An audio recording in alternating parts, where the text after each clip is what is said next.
Hello everyone, কি অবস্থা আপনাদের সবার? Welcome to my another brand new blog. This is Rafi. Welcome to my official YouTube channel. তো আজকের ব্লগটা আমার জন্য খুবই স্পেশাল। আমি এবং আমার পুরো পরিবার এই দিনটার জন্য 18 বছর অপেক্ষা করেছি। আসলে এটা আমার জন্য খুবই একটা স্পেশাল মুভমেন্ট হবে, কজ আমি চলে যাচ্ছি আমার ড্রিম কান্ট্রিতে, যেটার ইচ্ছে ছিল অনেক ছোটকাল থেকেই। আমি ওই দেশটাতে যাব, দেন ফাইনালি আজকে পূরণ হবে। তো আজকের ব্লগটা হবে আমার ড্রিম কান্ট্রি নিয়ে। সবাই দেখতে থাকবেন, আশা করি সবার ভালো লাগবে। সো আমাদের ফ্লাইট ছাড়বে 6টা 30-এ। আমরা অবশ্যই এয়ারপোর্টে 2টা 2:30টার দিকে চলে যাওয়ার ট্রাই করবো, কজ ওখানে অনেক কাজ রয়েছে এবং আমরা একটু আর্লি যাওয়ার চেষ্টা করবো, যেহেতু এটা আমাদের জীবনের প্রথম ইন্টারন্যাশনাল জার্নি, সেহেতু আমাদের সবকিছুতেই আর্লিতে যাওয়াটা বেটার হবে। তো আমি এখন নিচে যাব, নিচে গিয়ে আমাদের যে লাগেজ গুলা রয়েছে এবং আমাদেরকে কিছু র্যান্ডম ক্লিপ দেখাবো। আসলে প্রত্যেকেরই লাইফে একটা ড্রিম থাকে, একটা স্বপ্ন থাকে। তো আমার দীর্ঘদিনের স্বপ্ন আজকে পূরণ হতে যাচ্ছে। আপনারা সবাই আমার জন্য দোয়া করবেন, আমি যাতে ভালো কিছু করতে পারি আমার লাইফে। তো এয়ারপোর্টে যাওয়ার সময় চলে আসছে, আমি এখন রেডি হব। তো এটা আমার ফাইনাল লুক। তো আমরা হোটেল চেক আউট করে ফেলেছি। তো আমরা ঠিক 12:30টার মধ্যে রুম ছেড়ে দিয়েছি। এখন ওয়েটিং রুমে অপেক্ষা করব, দেন দুপুরে লাঞ্চ করে যাব এয়ারপোর্টের উদ্দেশ্যে।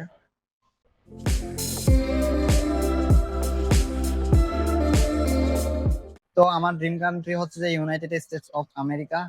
অল্প কিছুক্ষণ পর আমাদের ফ্লাইট। তো এখন আমি আমার আব্বুর কাছে যাব, আমার আব্বুর অনুভূতিটা জানার চেষ্টা করবো। আসসালামু আলাইকুম, ভালো আছেন? হ্যাঁ, আছি ভালো।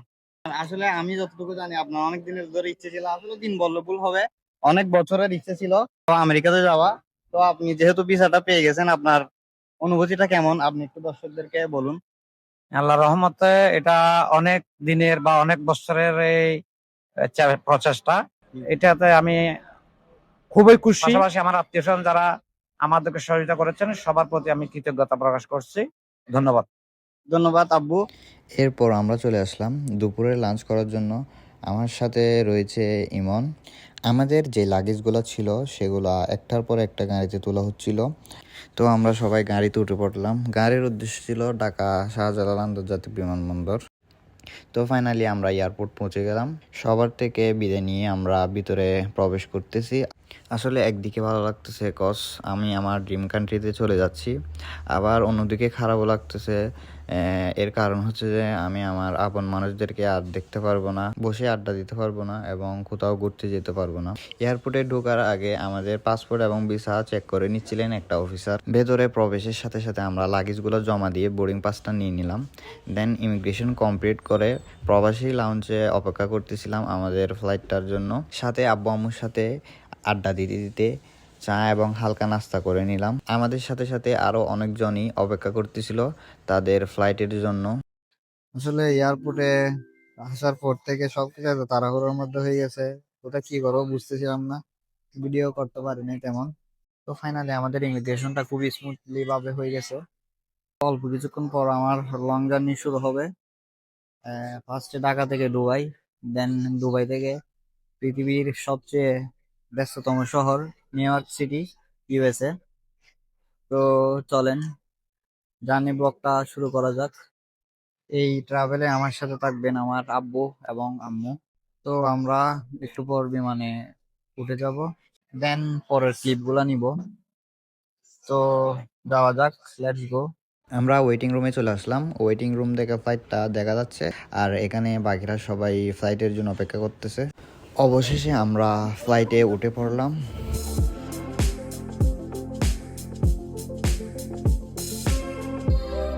কেবিন ক্রুরা আমাদের সিট পাওয়ার জন্য সাহায্য করছিল। দেন হচ্ছে আমরা আমাদের নির্দিষ্ট সিটটা খুঁজে পেলাম। আসলে ফ্লাইটে উঠে বসার সাথে সাথে আমার ভেতর একটা নতুন ফিলিংস কাজ করতেছিল, একটা নতুন ধরনের অভিজ্ঞতা হতে যাচ্ছে আমার লাইফে। সব কিছু কেমন জানি সুন্দর লাগতেছিল।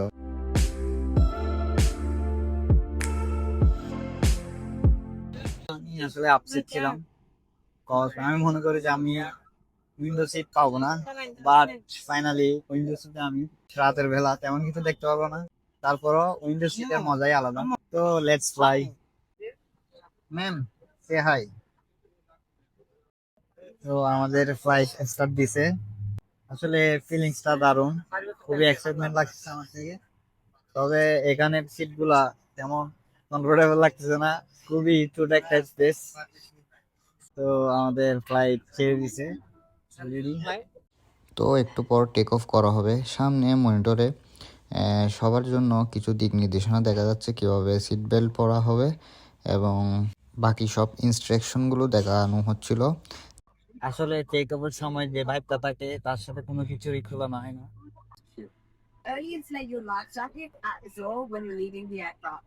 তো আমি টেক অফের দৃশ্যটা দেখতেছি। ও ভাই, এটা কি ছিল? পুরাই মাথা নষ্ট। আও।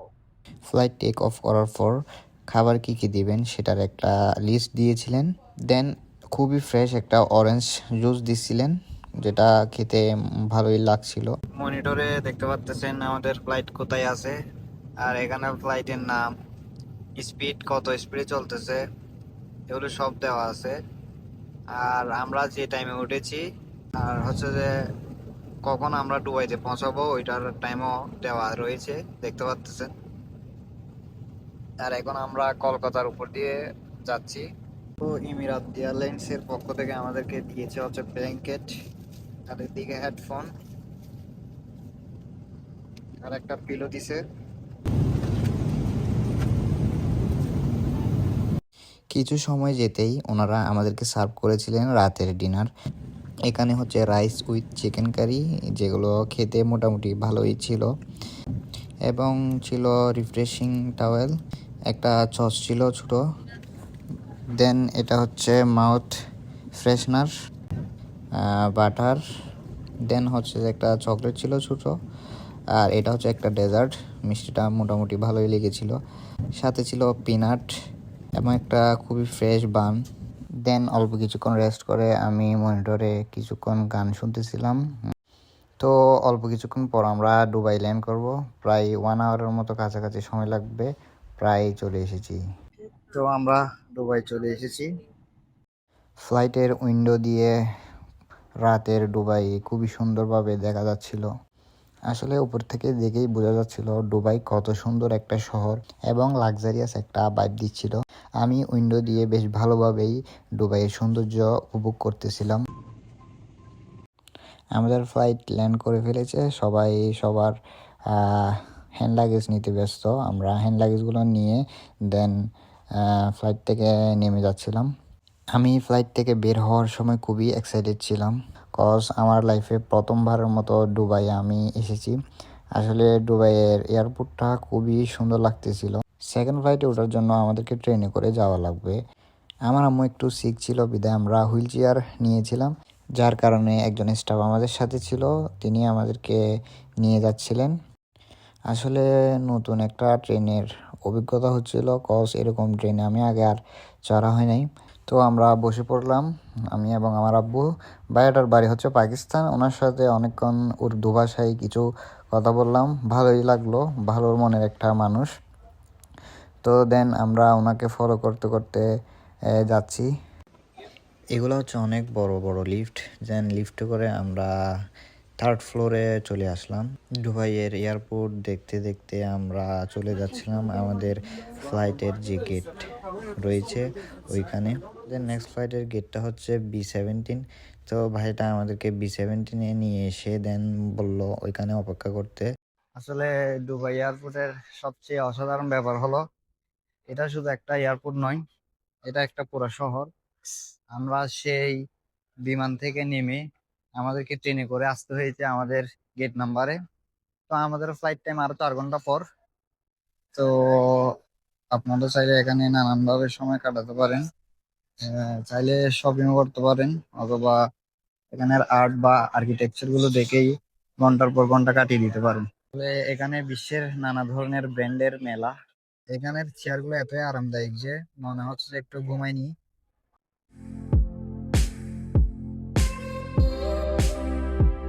তো আমার আব্বু ডলার দিয়ে কিছু কেনার চেষ্টা করতেছে। হ্যাঁ, তো ডলার দিয়ে কি এক্সচেঞ্জ করা যায়? ডলার দিয়ে এক্সচেঞ্জ করা যাবে। এখানে নানান রকমের চকলেট, পানি এবং বিভিন্ন রকমের খাবার আপনারা দেখতে পাচ্ছেন। তো আমরা কিছু কিনতে গেছিলাম। হ্যাঁ,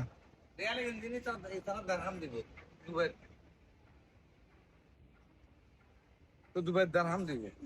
দুবাইয়ের দারহাম নাকি দুবাই ছাড়া কোনো কিছু দিতে না। এটাই। তো আমরা কিছু কিনতে গিয়েছিলাম, বাট আমাদের কাছে আছে ডলার। এখানে আসলে বাংলাদেশে টাকা চলবে না, আর ডলারটা হচ্ছে যে $100। দ্যাটস ওয়াই আমরা কিনতে পারি নাই। তো লেটস সি, একেবারে ফ্লাইটে উঠে কিছু খেতে হবে। তো আজকের ভিডিওটা এই পর্যন্তই, বাকি ভিডিওটা নেক্সট পার্টে দেখাবো আপনাদেরকে। তো আপনারা ভিডিওগুলো এনজয় করবেন, দেখবেন। আর যারা যারা আমার ইউটিউব চ্যানেলটা সাবস্ক্রাইব করেন নাই তারা সাবস্ক্রাইব করে দিবেন। আসসালামু আলাইকুম, দোয়া করবেন আমার জন্য। ভালো থাকবেন সবাই।